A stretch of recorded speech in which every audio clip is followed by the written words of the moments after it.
때가 이름에 예수께서 사도들과 함께 앉으사 내가 고난을 받기 전에 너희와 함께 이 유월절 먹기를 원하였노라. 내가 너희에게 이르노니 이 유월절이 하나님의 나라에서 이루기까지 다시 먹지 아니하리라. 이에 잔을 받으사 감사 기도하시고 이것을 갖다가 너희끼리 나누라. 내가 너희에게 이르노니 내가 이제부터 하나님의 나라가 임할 때까지 포도나무에서 난 것을 다시 마시지 아니하리라 하시고 또 떡을 가져 감사 기도하시고 떼어 그들에게 주시며 이것은 너희를 위하여 주는 내 몸이라. 너희가 이를 행하여 나를 기념하라. 저녁 먹은 후에 잔도 그와 같이 하여 이르시되 이 잔은 내 피로 세우는 새 언약이니 곧 너희를 위하여 붓는 것이라. 그러나 보라, 나를 파는 자의 손이 나와 함께 상위에 있도다. 인자는 이미 작정된 대로 가거니와 그를 파는 그 사람에게는 화가 있으리로다. 그들이 서로 묻되 우리 중에서 이 일을 행할 자가 누구일까 하더라.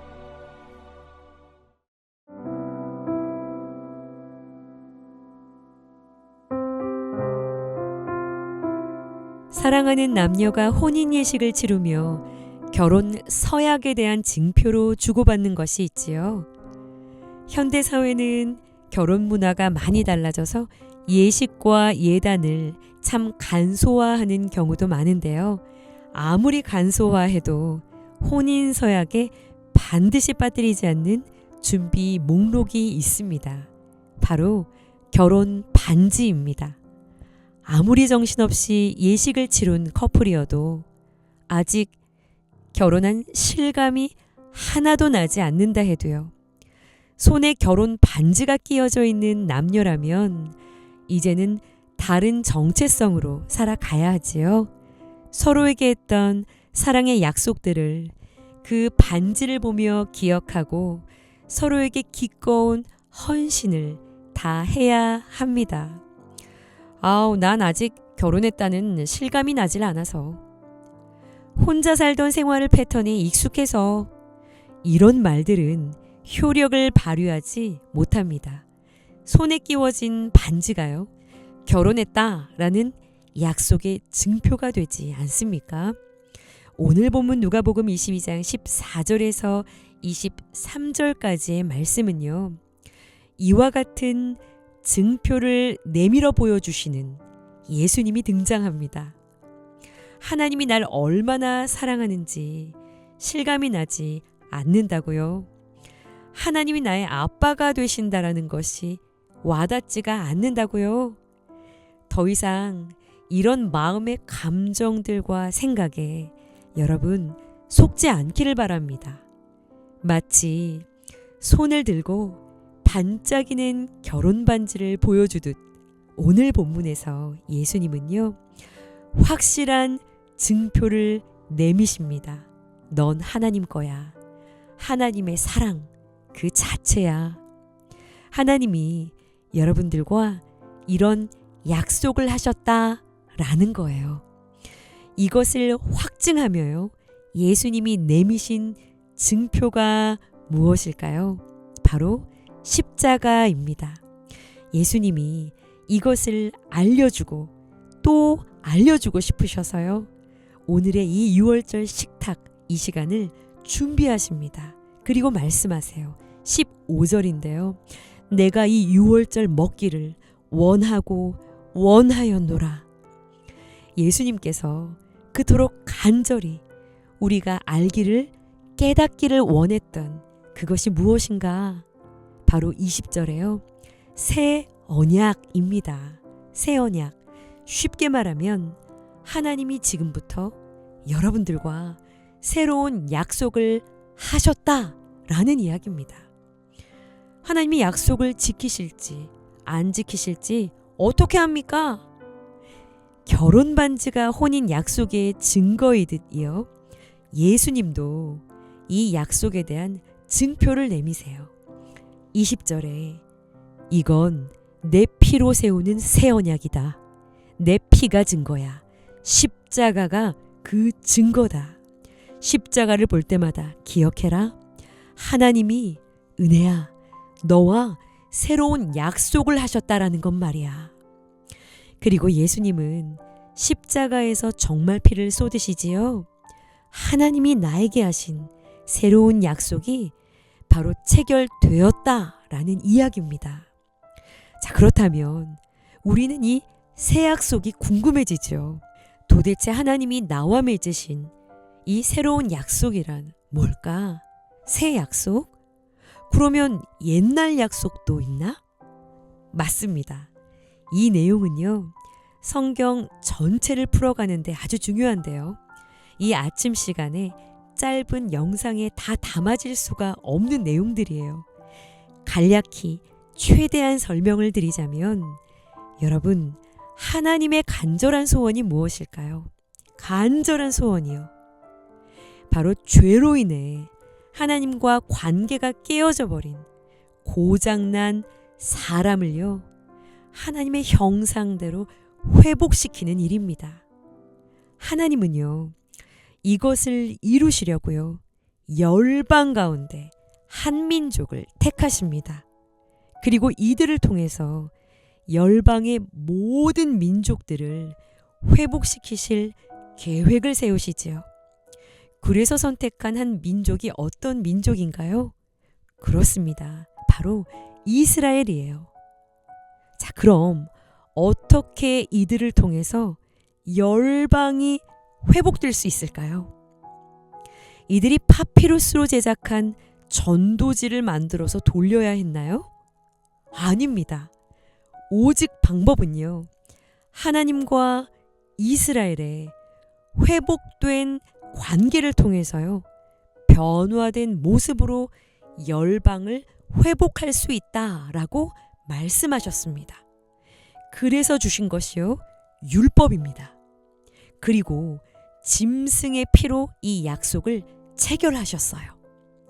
자, 그런데 이 약속이 지켜질까요? 아닙니다. 그 이야기가 구약 전체의 이야기예요. 율법을 지켜서 하나님과 관계가 회복돼야 온 열방이 회복되는데, 이 사명을 감당을 못하니요, 이스라엘이 어떻게 되나요? 망하게 되었죠.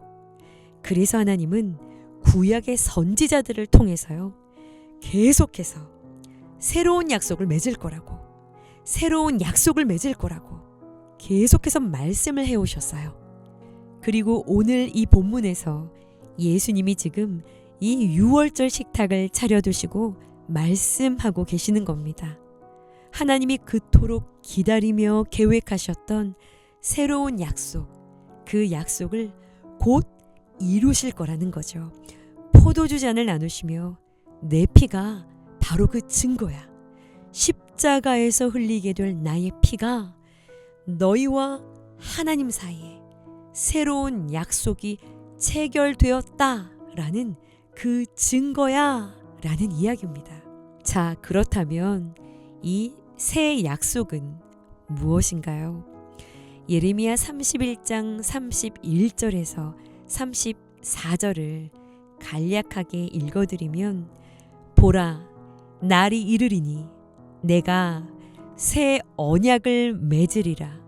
내가 맺을 언약은 이러하니 곧 내가 나의 법을 그들의 속에 두며 그들의 마음에 기록하여 나는 그들의 하나님이 되고 그들은 내 백성이 될 것이라.